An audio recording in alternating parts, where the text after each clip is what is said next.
Tonight's true scary story is about someone who had a run-in with a mimic and actually responded to it, and then later on had a run-in with an SW, a flesh pedestrian. Before we get started though, it really does help me if you hit that like button, but only if you appreciate my work. It helps get my videos pushed out, so I would greatly appreciate it. So tonight's submitter's name is Bobby, and Bobby says that he knows that he has been haunted since he was 15 years old, because he has been dealing with paranormal stuff ever since then. Side note, ignore my face, I just got a spray tan, I can't wash it off yet, so we're dealing with this. So Bobby says that he lives in a very old area of Arizona, which has been a mining town since the 1800s. So as you can imagine, it comes with a lot of deaths and has a lot of Native American reservation and Indian lands. Most of his experiences come from camping, hiking, or boondocking in the Superstition Mountains of Arizona. It's east of Phoenix, which is in the Sonoran Desert. I might be mispronouncing that, but it's low mountain range which has been used by natives for thousands of years. Most of his encounters have to do with mimics. He runs into them a lot, but they cannot harm him like normal people due to his lineage of witches that he comes from. He had two that decided to mess with him about a year ago, and they were unpleased by the fact that he was not afraid of them and also answered them. They have rules, just like the Appalachian Mountains, like if you hear your name, no you didn't. If you hear a whistle, no you didn't. Do not whistle back. Well, he whistled back, so they started following him around for a while he was boondocking in the Superstitions. And he can do this because he knows the land well, he knows how to boondock, he's been doing it for a long time, and he does it in this area because it's close to his wife's job. He's disabled, so they camp a lot, and he just hangs out with this cat and his dog. It started off with whistles, but then it progressed into them calling out his name in his wife's voice. That he would not respond to. This went on for months, and then they started messing with his wife, and then in 2024, they unfortunately lost their cat. He was a Mancoon cat in a rescue, and he was in bad shape, and he eventually ended up actually getting cancer and passing away. He was his wife's everything, and he actually passed in his wife's arms, unfortunately. One of the mimics evilly started mimicking the cries that the cat made right before it passed away.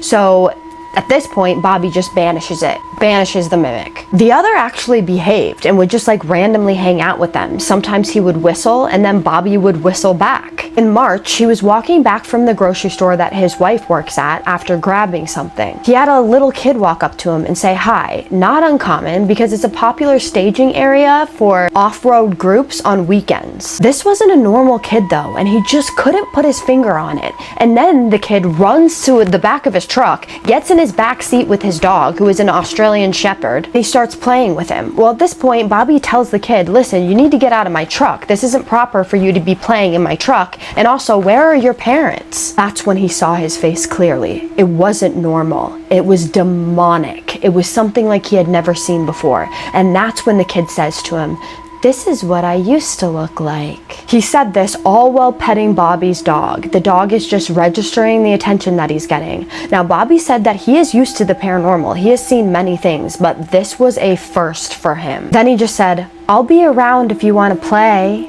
And then he was just gone. After that, he's only heard him 2 different times, and it was very briefly, and then he went away. Now, if you look up the Superstition Mountains, there's a lot of lore there, and it's a huge range. It's not as large as the Appalachian Mountains are. He doesn't really know how large it is, but it's the only place like it that you can find in the world. This is important to the next part of the story because this is where he is when he occurs, the next thing that he occurs. On his wife's days off, they usually run into Superior or Mesa, Arizona. On this day, they needed to go into the full city, so they went away from around 5 to 3. This is 5 a.m. to 3 p.m. On their way into the camp though, his wife is driving and she just pauses. She doesn't hit the brakes or anything, she just freezes and she's looking into the camp. She then points to the camp and he looks at it and he realizes that something is sitting in one of his chairs, and it's a broken chair, mind you. So he's trying to get a good look at it, but he can't get a good look at it. And at this point, he's worried about thieves because of the look she had on her face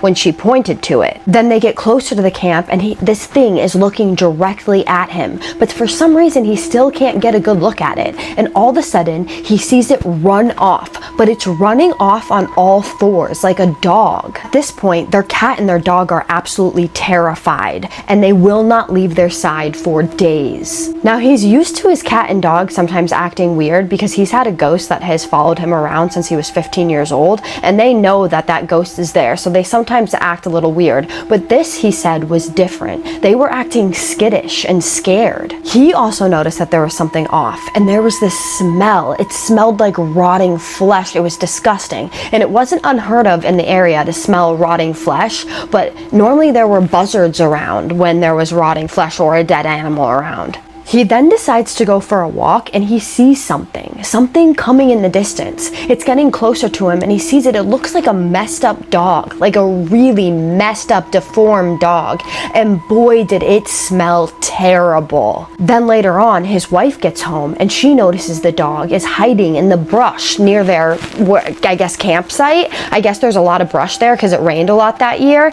And she smells it, and she's like, "What is that thing?" He then tells her that he thinks that is a flesh pedestrian, and that was the same thing sitting in their chair that was broken the other day. It's just come back now, and she smells everything that he smells, and now they're freaked out. Then, in a voice that sounded very familiar but that he couldn't put his finger on, he hears him say, "He likes you." At this point is when their cat gets cancer and unfortunately passes away, and this is when they start hearing those cries that the cat was making right before it died. Then the next day, they're out, they come back to their campsite, and they see the same thing, the flesh pedestrian, sitting in their chair at the campsite, except for this time, they have a good view of it. He was a solid 9 feet tall with deep, sunken black eyes.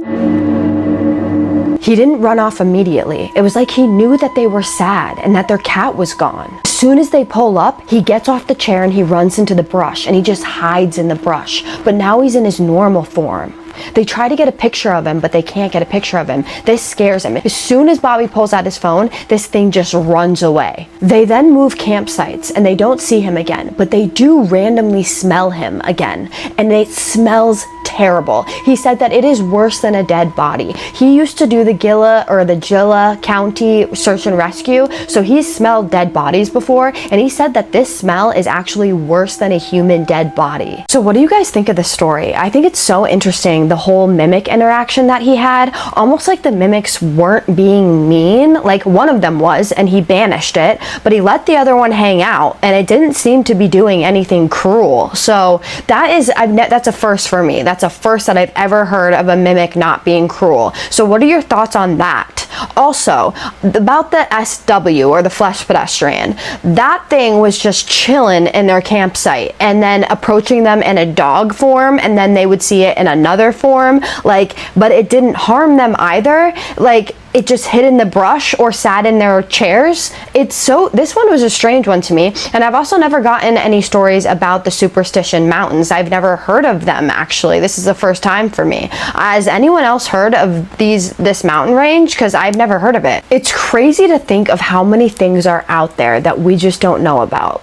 It's just insane to think about. And I want to know if you guys think that this was a flesh pedestrian and that these were mimics. Do you believe that, or do you think it was something else altogether? Because I'm so confused with this story. I don't know if you guys are, but definitely drop it in the comments, because he will be seeing the comments. That is his real name, so he'll be in the comments. Now to my favorite part, the shout outs. My first shout out is going to Jessie Lee 7353. Girl, you left the sweetest comment. Thank you so much for that.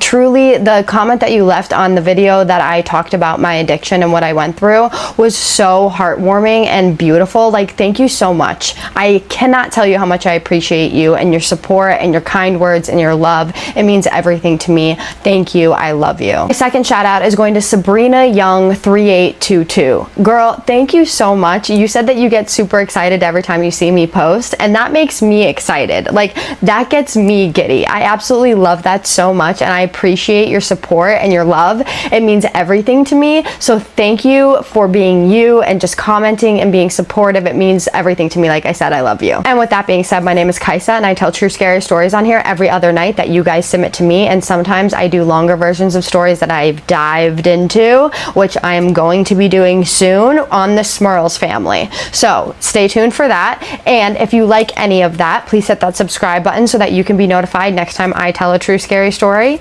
Also, I need you to do 3 things for me. And what are those? I need you to keep sending me your stories, YouTube. I barely get any stories from YouTube. They're all from TT, and I would like you guys to send me your stories, please. The second one is please stay safe, and the third one is, say it with me, have a spooky night. Love you guys. See you in the next one.